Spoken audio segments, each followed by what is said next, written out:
नमस्कार, आदाब। मैं हूं सैयद नसीर। नजर डालते हैं इस हफ्ते की दुनिया भर की महत्वपूर्ण सुर्खियों पर। पूर्व अमेरिकी राष्ट्रपति डोनाल्ड ट्रंप को हश मनी मामले समेत कुल 34 मामलों में दोषी ठहराया गया है। इस फैसले के बाद वो अमेरिकी इतिहास में पहले राष्ट्रपति बन गए हैं जिन्हें दोषी ठहराया गया है। ट्रंप पर आरोप था कि उन्होंने 2016 के चुनाव के दौरान पॉर्न स्टार स्टॉर्मी डेनियल्स को $1,30,000 की राशि चुप रहने के लिए दी थी और इस भुगतान को अपने बिजनेस रिकॉर्ड में गलत तरीके से बढ़ा चढ़ाकर दिखाया और टैक्स चोरी की। न्यूयॉर्क की अदालत ने उन्हें बिजनेस रिकॉर्ड में हेराफेरी और टैक्स चोरी के आरोपों में दोषी पाया है। यह फैसला 2024 के राष्ट्रपति चुनाव से पहले आया है। इसके अलावा ट्रंप पर न्याय में बाधा डालने और 2020 के राष्ट्रपति चुनाव के परिणामों को बदलने के प्रयासों से संबंधित कई आरोप भी लगाए गए, जिससे उनके राजनीतिक भविष्य पर खतरे के बादल मंडराने लगे हैं। सर पैट्रिक वॉलेंस की दुनिया को चेतावनी। ब्रिटेन के पूर्व chief scientific adviser sir Patrick Vallance ने चेतावनी दी है कि कोविड-19 जैसी एक और महामारी आने वाली है जिसे रोकना लगभग असंभव होगा। उन्होंने कहा कि सभी देशों की सरकारों को इसके लिए सीरियस रहना चाहिए और तैयारियां अभी से शुरू कर देनी चाहिए। उन्होंने G7 देशों के नेताओं से अंतर्राष्ट्रीय एकजुटता पर भी जोर दिया ताकि भविष्य में इस तरह की महामारी से प्रभावी ढंग से निपटा जा सके।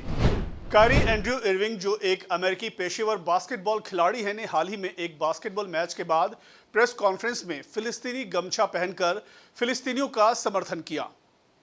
ये कैफी फिलिस्तीनी गमछा है जो प्रतिरोध का प्रतीक माना जाता है और इस कदम से इर्विंग ने गाजा में हो रही हिंसा और विनाश पर अपनी चिंता जताई। इस कदम से सोशल मीडिया पर मिलीजुली प्रतिक्रियाएं मिल रही है। हैती में भूख का संकट गंभीर होता जा रहा है और वहां मदद पहुंचाने में कठिनाई हो रही है। देश लंबे समय से सामाजिक, राजनीतिक और मानवीय संकट से जूझ रहा है, जो सितंबर 2022 से और भी गंभीर हो गया है। सशस्त्र हिंसा और गैंग नियंत्रण की वजह से हालात और बिगड़ गए हैं। फरवरी 2024 से हिंसा में वृद्धि के कारण बड़ी संख्या में लोग अपने घर छोड़कर दक्षिणी इलाकों की ओर जा रहे हैं। इन परिस्थितियों ने स्वास्थ्य सेवाओं और अन्य जरूरतों को और भी बढ़ा दिया है। भीड़ भाड़ वाले इलाकों में हैजा के फैलने का खतरा भी बढ़ गया है। इस देश में कई गैंग्स उभर कर आए हैं जो हिंसा कर रहे हैं, एक दूसरे की जान लेने के पीछे पड़े हैं। ताज़ा रिपोर्ट्स के मुताबिक हालात बद से बदतर हो गए हैं। देश में चारों ओर हिंसा का माहौल है। ऐसा लगता है कि जैसे हर घर से गोलियां चल रही है। हिंसा की वजह से लोगों की लाशें रोड पर पड़ी मिल रही है। नाइजीरिया ने मेन 5CV वैक्सीन लॉन्च करके इतिहास रच दिया है। ये नई वैक्सीन 5 प्रकार के मेनिंगोकोकस बैक्टीरिया से सुरक्षा प्रदान करती है, जो पहले की वैक्सीन से ज़्यादा प्रभावी है। विश्व स्वास्थ्य संगठन यानी WHO द्वारा अनुमोदित ये वैक्सीन मेनिंजाइटिस उन्मूलन के लक्ष्य की दिशा में एक महत्वपूर्ण कदम है। मेनिंजाइटिस एक गंभीर बीमारी है जिसमें मस्तिष्क और रीढ़ की हड्डी की झिल्लियों को प्रभावित करती है। सूडान की आधी आबादी, लगभग 25 मिलियन लोग मानवीय सहायता और सुरक्षा के इंतजार में है। देश भोजन, पानी, हवा और ईंधन की कमी का सामना कर रहा है और लगभग 18 मिलियन लोग भूखमरी से जूझ रहे हैं। महिलाओं और बच्चों पर इस संकट का विनाशकारी प्रभाव पड़ा है, जिसमें 3 मिलियन से ज्यादा महिलाएं और लड़कियां यौन उत्पीड़न की हिंसा के जोखिम में हैं। लगभग 3/4 स्वास्थ्य सुविधाएं बंद है और हैजा, खसरा और मलेरिया जैसी बीमारियां फैल रही है। 15 अप्रैल 2023 को सूडान में सूडानी सशस्त्र बलों और अर्धसैनिक रैपिड सपोर्ट फोर्स के बीच हिंसक झड़पें हुई, जिसमें 8.6 मिलियन से ज्यादा लोग विस्थापित हो गए। इस संघर्ष ने सूडान की मौजूदा चुनौतियों को बढ़ा दिया है, जिनमें चल रहे संघर्ष, बीमारी, आर्थिक और राजनीतिक अस्थिरता और जलवायु आपात स्थितियां शामिल हैं। 2019 में उमर अल बशीर की सत्ता से बेदखली के बाद राजनीतिक अस्थिरता और 2021 के सैन्य तख्तापलट ने स्थिति को और बिगाड़ दिया। इसके बाद सूडान जलवायु परिवर्तन के कारण बाढ़ और सूखे जैसी गंभीर मौसमी घटनाओं से भी बुरी तरह प्रभावित हुआ है। फिलिस्तीन पर हाल ही में इजरायली हमलों के कारण एक आर्थिक संकट आ गया है। इजरायली हमले के परिणाम स्वरूप फिलिस्तीन की अर्थव्यवस्था 20 साल पीछे चली गई है और गरीबी दर बढ़कर 58.4 हो गई है। इजरायल ने अब रफा की तरफ बढ़ना शुरू कर दिया है। रविवार को हुए इजरायली हमले में कम से कम 200 से ज्यादा लोगों की जान चली गई। इस संकट को हल करने के लिए जल्द से जल्द साझेदारी, सहयोग और समाधान की जरूरत है ताकि गाजा पट्टी और रफा की आर्थिक स्थिति में सुधार हो सके। इस स्थिति से निपटने के लिए अंतर्राष्ट्रीय स्तर पर सहयोग और उपायों की भी जरूरत है ताकि इस कठिनाई से निपटने में मदद मिल सके। स्विट्जरलैंड के जिनेवा शहर में संयुक्त राष्ट्र की एआई फॉर गुड समिट का आयोजन हुआ, जिसमें दुनिया भर के एआई विशेषज्ञों और टेक्निकल मास्टर्स ने हिस्सा लिया।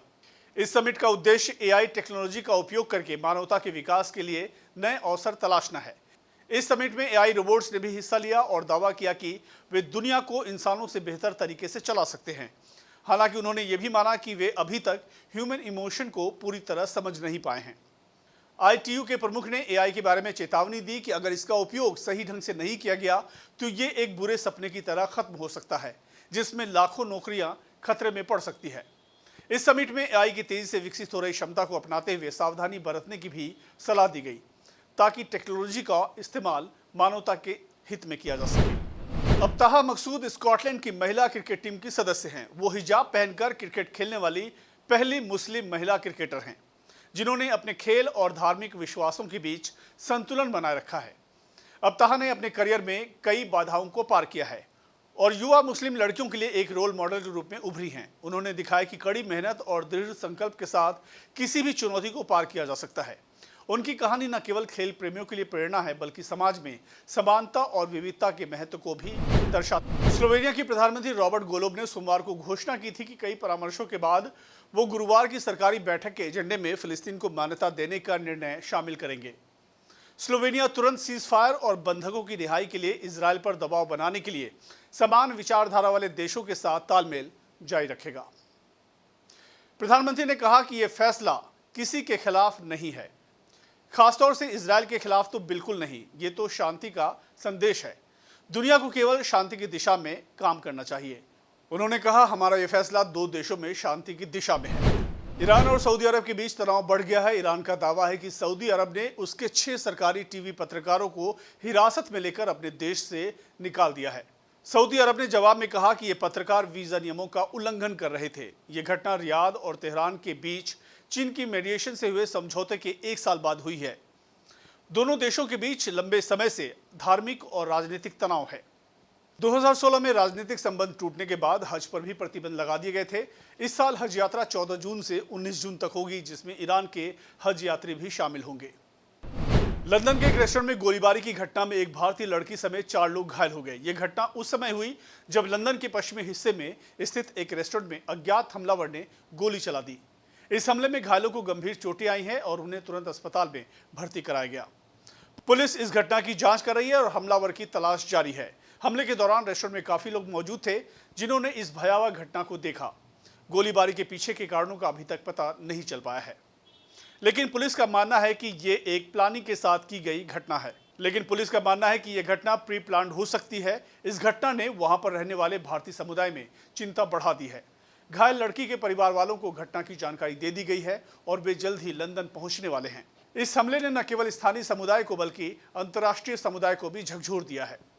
तो ये थी इस हफ्ते की दुनिया भर की महत्वपूर्ण सुर्खियां। बने रहिए टीबीजे मीडिया के साथ। धन्यवाद।